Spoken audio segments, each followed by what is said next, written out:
27 de outubro, terça-feira, Deus chama os jovens. Não são só os mais velhos os sábios. Não são só os de idade que entendem o que é certo.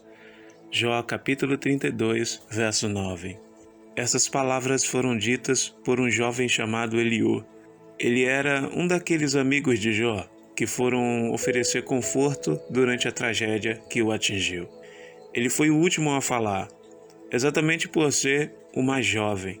Entre os personagens do livro de Jó, só ele é hebreu. É apresentado como descendente de Bus, portanto, era sobrinho de Abraão. Gênesis capítulo 22, verso 21. Eliú tinha ouvido o confronto entre Jó e os seus 3 amigos. Por respeito, havia aguardado que os mais velhos falassem, porém não aguentou ficar calado, já que os 3 amigos mais velhos não conseguiam convencer a Jó. Eliú sentiu-se impelido a falar. Os 3 anciões falaram por 29 capítulos. Eliú falou por 5, argumentando que eles estavam concentrados no aspecto punitivo da dor, mas havia se esquecido do seu aspecto educativo. Ele trouxe uma importante contribuição, apesar de não ter apresentado uma solução para o problema. Quando Eliú terminou de falar, os anciões não falaram mais. Deus falou depois dele.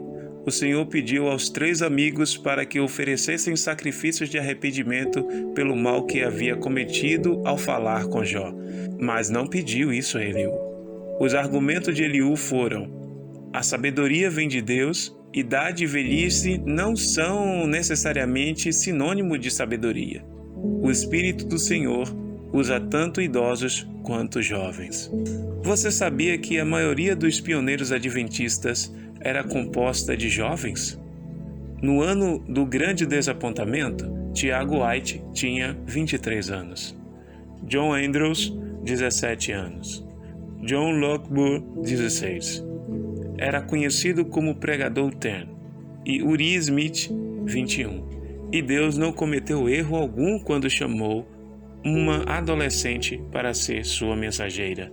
Ellen White tinha apenas 17.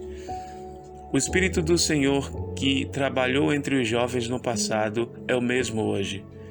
Creio sinceramente que a história da igreja será mais brilhante no futuro do que foi no passado.